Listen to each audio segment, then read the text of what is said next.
Jangan nak kutuk sangat lah kalau aunty tak pakai M3. Awak ada apa je?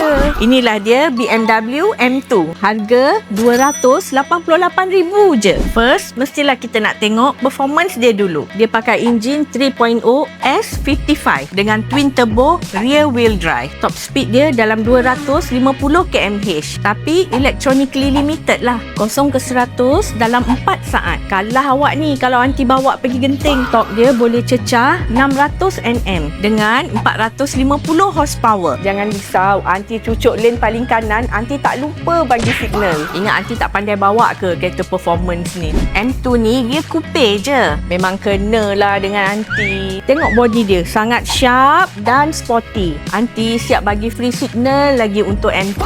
Tengok signal dia ni LED. Kalau awak nampak signal ni, confirm awak akan pergi lane paling kiri. Jom kita tengok interior dia pula. Kereta ni ada 3 mode, Comfort, Sport dan Sport Plus. Tengok ni, dah ada button M dah dekat sini. Kereta performance kan, mestilah ada launch control.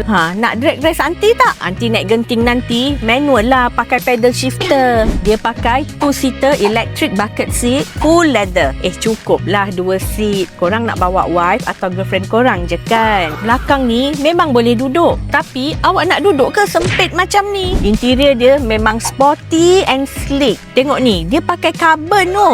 Speaker pakai Harman Kardon. Jadi tak adalah awak dengar bunyi enjin bising sangat nanti. Come on lah, luar dalam dah premium kot. Jadi korang nak tak BMW M2 yang dah ada free signal ni? Kalau nak, jom jumpa aunty di Prime Wheel Subang Jaya.